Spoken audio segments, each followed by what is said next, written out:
ओम नारायण नारायण नारायण नारायण। सभी मित्रों को राम राम। दोस्तों, अभी हम रिव्यू करने वाले हैं नेटफ्लिक्स की नई मिनी सीरीज मेड का, जिसे अभी 2 महीने पहले 1 अक्टूबर को नेटफ्लिक्स पर रिलीज किया गया था, जिसमें लगभग 45 से 60 मिनट के 10 एपिसोड है। इसे डायरेक्ट किया है मॉली स्मिथ मैक्सलर ने। कई दिनों से मेरे रिकमेंडेशन में सीरीज आ रही थी और नेटफ्लिक्स ने इसे हिंदी में भी डब किया है, तो मैंने सोचा चलो देख लेते हैं। रॉटन टोमेटोज पर भी काफ़ी अच्छी खासी इसे रेटिंग मिली हुई है, 93% की। IMDb रेटिंग भी इसकी काफ़ी अच्छी है, 8.5% की IMDb रेटिंग इसे मिली हुई है। तो करीब 8-10 दिन पहले मैंने इसे देखकर कंप्लीट किया था। चलिए, सबसे पहले इसकी कहानी के बारे में हम चर्चा करते हैं। ये कहानी है एलेक्स की, जो एक युवती है, उसकी 2 वर्ष की बेटी है और अपने बॉयफ्रेंड के साथ में वो उसके ट्रेलर में रहती है। ट्रेलर मतलब वो आपने देखा होगा, देखिए कई सारी हॉलीवुड की फिल्म और सीरीज में एक गाड़ी की तरह होता है, वैन की तरह, और उसी में घर वगैरह बनाया हुआ होता है। मतलब उनके पास में कोई घर नहीं है, ट्रेलर में ही रहते हैं। उसी बॉयफ्रेंड से उसे ये 2 वर्ष की बेटी है। अब एलेक्स पिछले कुछ समय से उसके बॉयफ्रेंड के अब्यूजिव रिलेशनशिप से बहुत ज़्यादा परेशान है। उसका बॉयफ्रेंड उसे मारता तो नहीं है, पर गुस्से में काफ़ी चिल्लाता रहता है, उसको दबा कर रखता है। और एक दिन तो गुस्से में आकर वो एक चीज़ फेंक देता है। इससे एलेक्स बहुत ज़्यादा डर जाती है और एक रात को फिर वो अपनी 2 वर्ष की बेटी को लेकर वहाँ से भाग जाती है गाड़ी लेकर।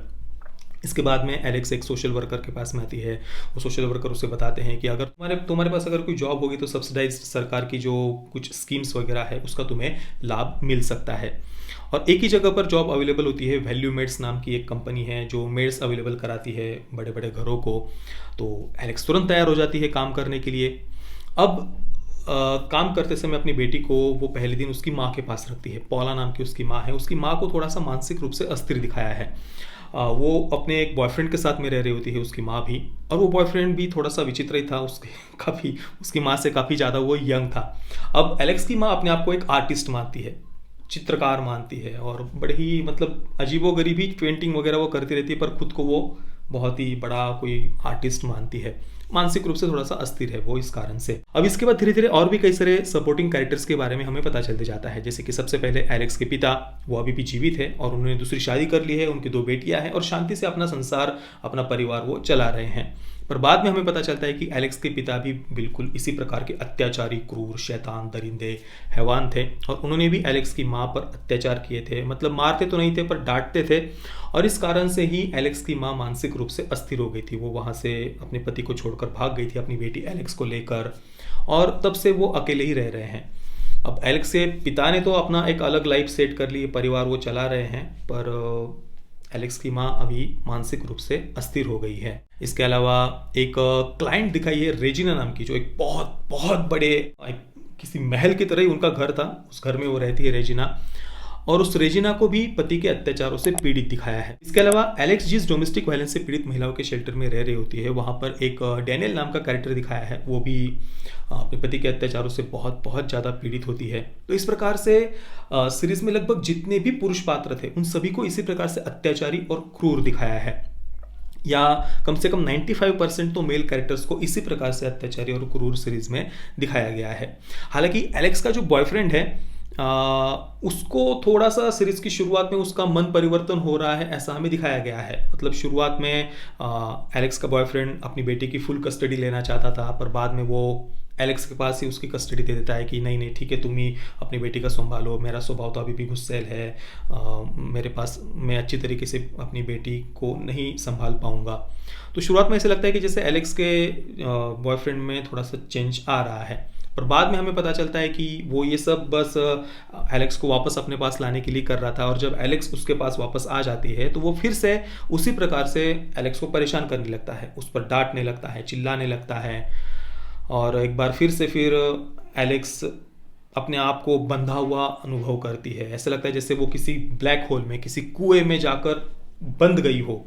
इस प्रकार से वो अपने पति के अत्याचारों से फिर से उतना ही ज़्यादा पीड़ित हो जाती है, और फिर से वो वहाँ से कैसे उठ खड़ी होती है, ये कुल मिलाकर मेड की कहानी है। अब देखिए, ये एक फेमिनिस्ट सीरीज है, तो स्वाभाविक सी बात है कि इसमें लगभग जितने भी पुरुष पात्र दिखाए हैं उन सभी को अत्याचारी और क्रूर दिखाया है। और साथ में ही ये सीरीज ये मैसेज देती है कि अगर आपके रिलेशनशिप में, परिवार में कुछ भी प्रॉब्लम हो, मतलब पति की तरफ से अगर कुछ भी प्रॉब्लम हो, वो थोड़ा सा भी चिल्ला रहा हो, ऊंची आवाज़ में बात कर रहा हो, तो भी आपको तुरंत उस रिलेशनशिप से अलग हो जाना चाहिए, तुरंत आपको डिवोर्स ले लेना चाहिए। हालांकि देखिए, अब पति और पत्नी के बीच में थोड़ी बहुत अनबन, थोड़ा बहुत झगड़ा तो चलता ही रहता है। और इवन मैंने ऐसे परिवार ज़्यादा देखे हैं जहाँ पर पत्नी अपने पति को डोमिनेट करती है, पति की पत्नी के सामने बिल्कुल भी नहीं चलती। अगर 4 लोग बैठे हुए हो, कुछ चर्चा चल रही हो, वहाँ पर कुछ निर्णय लेना हो, तो भी पति अपनी तरफ से कुछ निर्णय नहीं लेता है। एक बार वो पत्नी की तरफ देख लेता है कि पता नहीं वो नाराज़ तो नहीं हो जाएगी, एक बार वो देख लेता है। अगर वो आंखों से कुछ अप्रूवल दे देती है तभी वो निर्णय लेता है।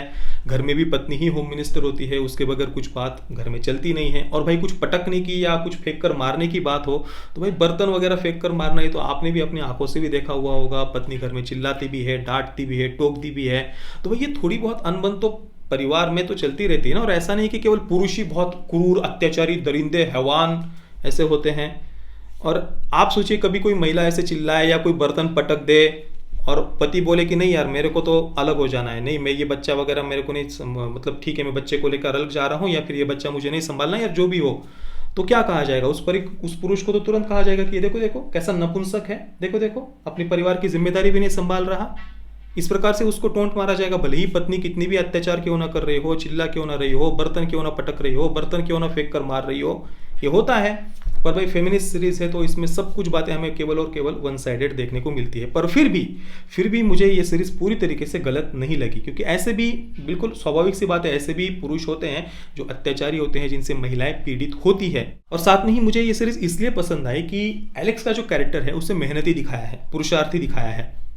कई सारे ऐसा भी कंटेंट मैंने देखा है जिनमें ये बातें दिखाई जाती है कि भाई अगर कुछ पति के अत्याचार और कुछ पति से प्रॉब्लम है तो वैश्य व्यवसाय में महिला चली गई हो, या कुछ ऐसे कुछ मतलब प्रोस्टिट्यूशन या कुछ न्यूड पोज करने वाला आर्टिस्ट वगैरह इस प्रकार के व्यवसाय में वो चली गई हो। पर ऐसा यहाँ पर नहीं दिखाया। एलेक्स मेहनती है, पुरुषार्थी है, वो मेड का काम कर रही है, दिन रात वो मेहनत कर रही है, पर फिर भी वो गलत मार्ग पर नहीं जा रही। अपने बच्चे, अपने बेटी के प्रति वो पूरी तरीके से जिम्मेदार है। और ये बात मुझे एलेक्स की पसंद आई। भले ही सीरीज थोड़ी सी भी अनबन होने पर हमें डिवोर्स ले लेना चाहिए, साथ में नहीं रहना चाहिए, इस प्रकार के मैसेज देती है, पर फिर भी एलेक्स को मेहनती और पुरुषार्थी दिखाया है। ये बात मुझे उसकी पसंद आई। और साथ में ही मैं जितना भी अभी हाल ही में कुछ हॉलीवुड का कंटेंट वगैरह देखते जा रहा हूँ, उसे देखकर सच में मुझे दया आती है उन लोगों की कि कितने टूटे हुए परिवार है, कितने दुखी है, कितने चिंतित है। हमें चकाचौंध दिखती है।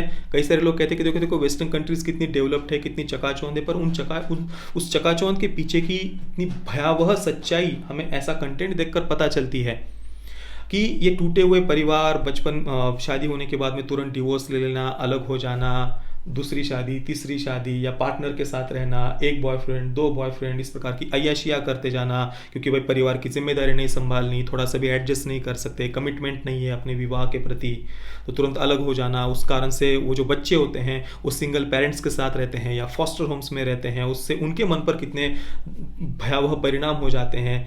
और इस कारण से वो जो समाज किस प्रकार से वहाँ हो गया है, कितने मानसिक रूप से अस्थिर लोग हो गए हैं, कितने परेशान हो गए हैं, ये बातें हमें ऐसा कंटेंट देखकर पता चलती है। अब एलेक्स देखिए, उसका पति अब्यूजिव उसे दिखाया है, अत्याचार करने वाला दिखाया है, जो कि ठीक है चलो, पर वहां से निकलने के बाद में वो अपने पेरेंट्स के पास भी नहीं जा सकती। उसकी माँ तो चलो उसको मानसिक रूप से अस्थिर दिखाया है, और वो उससे आधी से आधे उम्र वाले या उससे भी आधी से आधी उम्र वाले बॉयफ्रेंड के साथ वो रह रही है, तो चलो माँ के पास नहीं, पर पिता के पास भी वो जा नहीं पा रही। पिता को एक समय एक्सीडेंट होने के बाद में पिता को मदद के लिए बुलाती है एलेक्स, तो इस प्रकार से उसको बुलाने के बाद उसके साथ व्यवहार करती है जैसे किसी स्ट्रेंजर को, किसी बहुत ही अनजान किसी व्यक्ति को बुला लिया हो।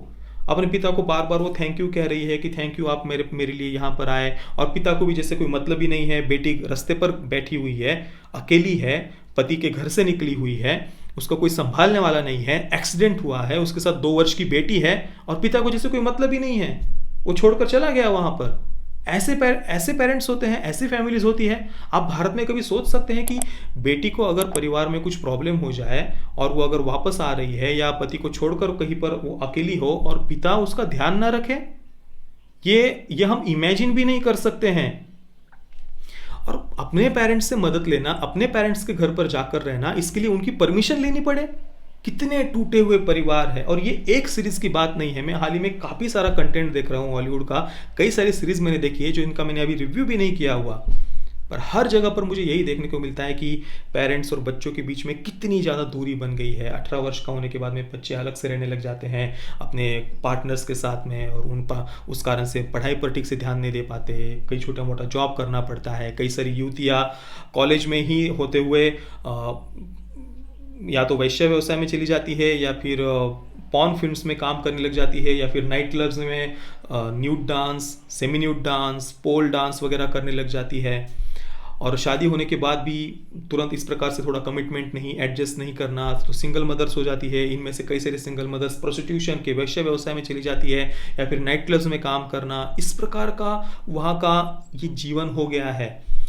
तो ये फैमिली वैल्यूज़ को महत्व ना देना, सो कॉल्ड पेट्रियार्की के नाम से छाती कूट कूट कर बच्चों के मन में बचपन से ही परिवार के प्रति, फैमिली के प्रति इतनी निगेटिविटी भर दी जाती है कि थोड़ा सा भी कमिटमेंट नहीं, एडजस्ट करना नहीं, तुरंत अलग हो जाना। उस कारण से वो अगली जनरेशन्स, बच्चों के मन में कितने परिणाम होते हैं। और ये कितनी भयावह स्थिति आज बन गई है देखिए वेस्टर्न कंट्रीज़ की। बाहरी चकाचौंध देखकर हमें बहुत बढ़िया लगता है, पर उसके पीछे देखिए परिवार कैसे हैं, कैसे मानसिक रूप से अस्थिर हो गए हैं लोग, कितनी अनिद्रा के शिकार हैं, नींद नहीं आ रही है, डिप्रेशन और एंग्जाइटी की पील्स खाए बगैर वो जी नहीं पाते हैं, रात को नींद की गोलियां खाए बगैर सो नहीं पाते हैं। ड्रग्स और नशा और ये प्रोस्टिट्यूशन, सेक्स टूरिज्म के हब बन गए हैं कई सारी वेस्टर्न कंट्रीज़। और जो वृद्ध माता पिता होते हैं उनको संभालने के लिए ना बच्चे हैं, कहीं पर वृद्धाश्रम में जाकर उनके लिए जो अलग से कुछ होम बने हुए होते हैं वहाँ जाकर उनको रहना पड़ता है। बच्चे फॉस्टर होम्स में हैं, सिंगल पेरेंट्स के साथ में हैं। क्या है ये, हे भगवान। अब ये कोई बहुत फील गुड एक्सपीरियंस देने वाली तो ऑब्वियसली सीरीज़ नहीं है। सीरीज़ में कई सारी जगहों पर बहुत बहुत ज़्यादा पीड़ा होती है हमें देखते हुए। थोड़ा सा डिप्रेसिंग है सीरीज़। एलेक्स जिस प्रकार से उसे मेहनत करते हुए दिखाया है, जिन प्रॉब्लम्स का वो सामना करती है, वो बातें हमें बहुत ज़्यादा परेशान करती है, दुखी करती है। पर हाँ, अगर आप रियलिटी देखना चाहते हैं वेस्टर्न कंट्रीज़ की चकाचौंध के पीछे की, तो बिल्कुल ये सीरीज़ आप देख सकते हैं। एक एक्सट्रीमली वेल मेड ये सीरीज़ है। मैं मेड को दूंगा 8.5 out of 10 stars. Parental guidance की बात करें तो सीरीज़ को 18+ की रेटिंग मिली हुई है नेटफ्लिक्स पर। और कुछ सेक्स सीन है, न्यूडिटी तो नहीं है सीरीज़ में, पर थोड़ा सा स्ट्रॉन्ग लैंग्वेज वगैरह है, और सीरीज़ का जो टोन है वो भी अडल्ट ही है। तो परिवार के साथ में तो बिल्कुल भी देखने जैसी ये सीरीज़ नहीं है। बाकी आपने अगर इस सीरीज़ को देखा है तो आपका एक्सपीरियंस कैसा रहा दोस्तों, मुझे आप नीचे कमेंट में अवश्य बताना। ये वीडियो देखने के लिए आप सभी मित्रों का बहुत बहुत धन्यवाद। जय श्री राम, वंदे मातरम।